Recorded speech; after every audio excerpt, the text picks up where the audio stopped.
안녕하세요, 항아입니다. 흑철의 어영이 공개되기 전에 이야기의 주축이 되는 하이바라가 깊게 관련되어 있는 중요한 에피소드를 극장판용으로 편집하여 공개가 되었습니다. 명탐정 코난 중에서도 법원의 정체가 밝혀지거나 아카이가 아직 살아있는 것이 아닐까라고 눈치채는 계기가 된 중요한 에피소드가 시력의 미스터리 트레인인데요. 보고 있으면 긴장의 끈을 놓을 수 없게 되는 인기 에피소드 중 하나로 이번에는 시력의 미스터리 트레인을 감상해보면서 그때 나왔던 복선에 대해 다시 알아보겠습니다.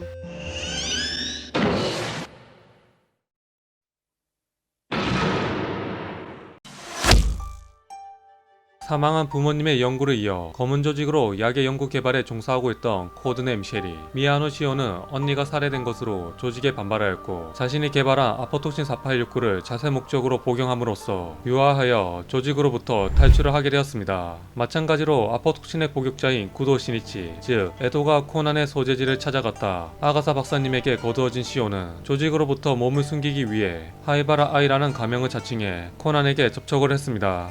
이후 하이바라는 코난과 함께 초등학교 동급생인 요시다 아유미, 츠부하라 미치히코, 고지마 겐타가 소속되어 있는 소년 탐정단에 속해지면서 다양한 사건을 통해 유대감이 깊어졌습니다. 어느 날 스즈키 재벌이 제작한 열차 벨트리 급행에서 개최되는 추리 이벤트 미스터리 트레인에 모리란의 친구이며 재벌의 자녀인 스즈키 소노코의 주선으로 소년 탐정단 일행들이 탑승하게 되었는데요. 열차에는 소년 탐정단의 동행으로 모리 코고로와 란뿐만 아니라 이벤트에 흥미를 가진 여고생 탐정 세라 마스미도 벨트리 급행 열차에 탑승을 했습니다. 또한 열차 내에 전시되는 희귀 보석을 목표로 게도키드의 예고장이 왔으며 게다가 법원의 정보를 전달한 베르무트에 의해 셰리가 벨트리 급행에 탑승했다는 것을 지인과 워커가 알게 되었고 베르무트와 법원이 셰리를 처리하기 위해 행동에 나선 상태였습니다. 계속해서 추리 이벤트 미스터리 트레인은 승객 내에서 랜덤으로 범인과 피해자라는 역을 선정하여 사건이 일어나면 다른 승객이 탐정이 되어 범인을 추리하는 이벤트였는데요. 어떤 추리 사건인지 궁금해하던 코난은 방 앞에 놓여진 엽서를 보게 되었고 엽서에는 탐정 역할에 선정되었다는 것으로 10분 후에 7호차 비실에서 일어나는 사건을 수사하라고 적혀 있었습니다. 추리 이벤트의 일환이라고 생각한 코난 일행은 지시에 따라 이동을 했고 무라마 씨가 누군가에게 총을 맞는 총극을 목격하게 됩니다. 소년 탐정단은 범인 역할 인물을 쫓아갔지만 놓쳐버렸고 이후 소년 탐정단에게 말을 건 차장에 의해 아직 추리 이벤트가 시작하지 않았다는 것을 알게 되는데요. 코난은 서둘러 7호차 비실로 향했고 그때 하이바라 뒤에 화상 자국이 있는 남자가 등장하면서 하이바라는 압박감을 느끼게 됩니다. 다시 7호차 비실로 돌아온 코난이지만 거기에는 란들이 있는 8호차 비실이었습니다. 착각을 했다고 느낀 코난은 6호차로 이동을 했지만 거기는 아가사 박사님이 있는 6호차로 즉 7호차가 사라진 것인데요. 그러나 사실 란이 있었던 곳이 7호차 비실이었으며 란들이 공범자 역할로 선택되었기 때문에 거짓말을 한 것이었습니다. 모든 것이 밝혀져 라니넨과 함께 무로바시가 있는 8호차 비실에 도착한 코난이었지만 체인이 걸린 8호차 비실에서 무로바시가 권총을 들고 피를 흘린 채 사망한 진짜 사체를 발견합니다.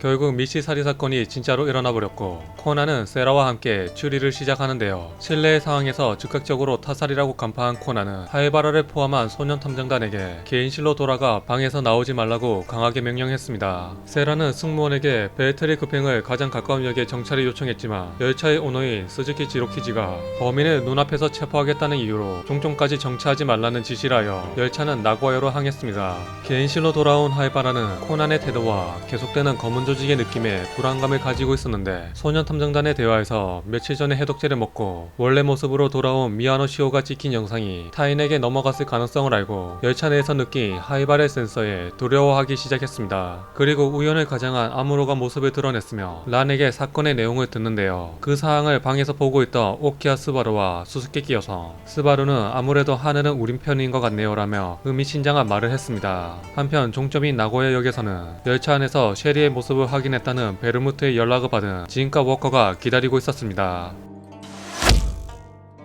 밀시 살인 사건의 수사를 진행하던 코난은 범인이 가짜 엽서로 무로바시를 8호차 비실로 이동시킨 것 때문에 8호차여야 했던 이유가 있을 거라고 추리를 하는데요. 이 8호차라고 하는 것은 지로키지의 친구인 한 자산가의 요청으로 만들어진 특별 차량이었습니다. 그러나 첫 운행 한 달 전 자산가 파티에서 일어난 화재로 일가는 거의 다 사망하였고 생존한 것이 코미노 나치에를 포함한 승객 4명이라는 것에 코난은 이번 사건이 그 화재에 얽힌 복수극이라고 추측을 하게 되었습니다. 이윽고 검은 조직의 베르무트로부터 협박 메일을 받은 하이바라는 소년 탐정단을 말려들지 않기 위해 혼자 개인실을 빠져나갔습니다. 자신과 함께 있으면 모두가 위험하다고 생각한 하이바라는 아포톡신의 해독약을 손에 들고 무언가 결심하던 순간 거기에 나타난 것이 오키아 스바루였습니다. 한편 스바루와 함께 있던 수상한 여성이 얼굴에 화상 흔적이 있는 남자에게 어떤 말을 건네며 지나갔는데요. 화상의 남자는 당황했으며 그때 세라가 사망했을 슈이치가 화상 입은 상태로 있어 누구냐고 따졌고 여전하구나 맞습니다는 남자의 말에 세라는 당황해합니다.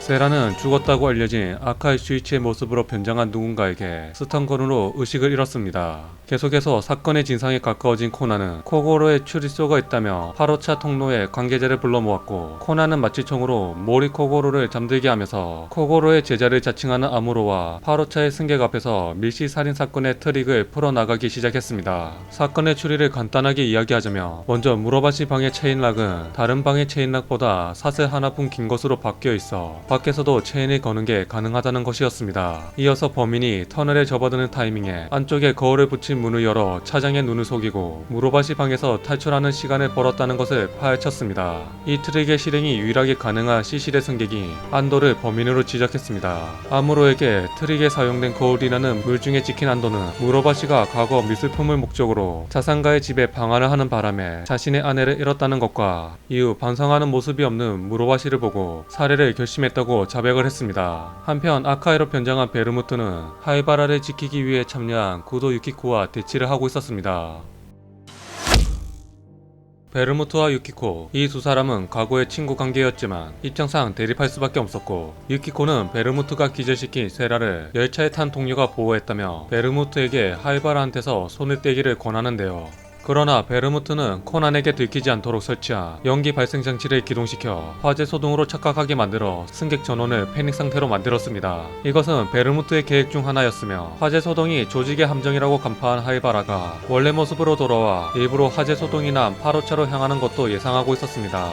그리고 그곳에서 기다리고 있던 것이 베르무트와 같이 쉐리를 노리고 있던 법원, 즉 아무로 토오르였는데요. 아무로는 시오를 산채로 조직에 데려가기 위해 열차의 마지막 부분이 하무실로 몰아붙였지만 시오의 죽음을 추구하는 베르무트에 의해 하무실에는 대량의 폭탄이 설치되어 있었습니다. 베르무트의 계획을 눈치챈 아무로는 즉시 시오를 보호하려고 했지만 시오는 그것을 거절하고 화무실 안으로 들어갔으며 게다가 누군가에 의해 차량이 분리되면서 화무실은 대폭발을 일으켰습니다. 시오의 죽음을 확신한 베르무트는 유키코의 앞을 떠났고 나고에에게서 민간인과 함께 시오를 폭살하려고 했던 진에게 베르무트는 임무를 완료했다는 보고를 합니다. 그리고 가장 가까운 역에서 정차 후 승객들이 피난하는 가운데 베르무트는 코난들의 대화 속에서 하이바라의 모습을 발견하였고 자신이 코난과 유키코의 연기에 속았다는 것을 깨닫는데요. 법원의 눈앞에서 폭사한 시오가 누구인지 고민하던 베르무트는 게도키드가 열차에 타고 있다는 것을 알고 경악합니다. 실은 보석을 훔치기 위해 게도키드는 코우의 메이드인 스미모토로 변장을 해 열차에 탑승하고 있었지만 정체를 간파하고 있던 코난이 사정 청취를 회피하는 것을 대신해 게도키드에게 미야노 시오의 모습으로 변장시켜 화재 소동 도중에 8호차로 향하도록 사전에 의뢰를 한 것이었습니다.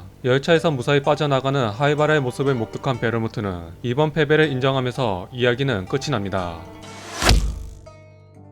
명탐정 시리즈에서 최대의 적인 검은 조직에 소속되어 있었으며 구도 시니치의 신체를 유화한 아포톡신 4869를 개발한 미야노 시오였지만 이후 언니의 죽음을 계기로 조직을 탈출한 그녀가 코난들과 만나는 것으로 동료를 생각하는 마음과 자신의 삶을 바라며 검은 조직과의 대치를 각오해 나가게 되었습니다. 그런 하이바라를 중심으로 만든 에피소드인 치르게 미스터리 트레인은 흑철의 어영의 관련작으로서 뿐만 아니라 중요한 에피소드의 복습으로 꼭 봐야 할 작품이었습니다. 여기서 아직 신경 쓰이는 부분이 남아있는데요. 첫 번째는 유아를 침묵하는 베르무트입니다. 코난의 말을 통해 유키코는 베르무트에게 하이바라와 코난이 유아된 것을 숨겨야 하는 이유가 있는 게 아니냐며 동요시키는 장면이 있습니다. 확실히 베르무트는 유아되어 있다는 것을 진과 워커에게 비밀로 하고 있습니다. 코난이 생각하는 대로 침묵하는 이유가 있는 게 아닌가라는 것으로 이번 흑철의 어영에서도 통용되는 내용으로 보입니다.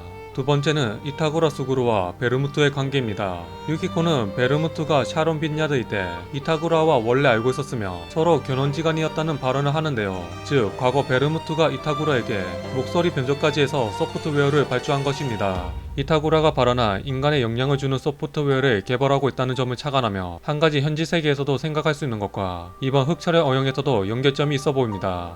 그건 바로 AI가 아닐까요? 그 이유에 대해서는 이타쿠라는 검은 조직의 눈에 띄어 개발 의뢰를 받을 정도로 우수한 프로그래머라는 것과 흑철의 어용에서 검은 조직이 노소 인증 시스템이라는 AI 기술을 이용해 사건을 꾸미는 것이 있습니다. 즉 AI를 이용해 뭔가 큰 프로젝트나 음모를 꾸미고 있으며 이 AI는 카라스마가 원하는 것 중에 하나로 보입니다. 그렇다면 왜 소프트웨어를 사용하지 않는 것일까요? 이타쿠라가 개발한 소프트웨어는 최종적으로 진이 가져갔기 때문에 검은 조직이 소유하고 있습니다. 그러나 검은 조직은 지금이 돼서도 그 소프트웨어를 사용하고 있지 않는데요. 그것은 개발 도중에 이타쿠라가 중단하였기 때문이며 그리고 이타쿠라가 개발한 소프트웨어를 완성할 수 있는 기술력을 가진 프로그래머가 없기 때문이지 않을까 조심스럽게 추측을 해봅니다.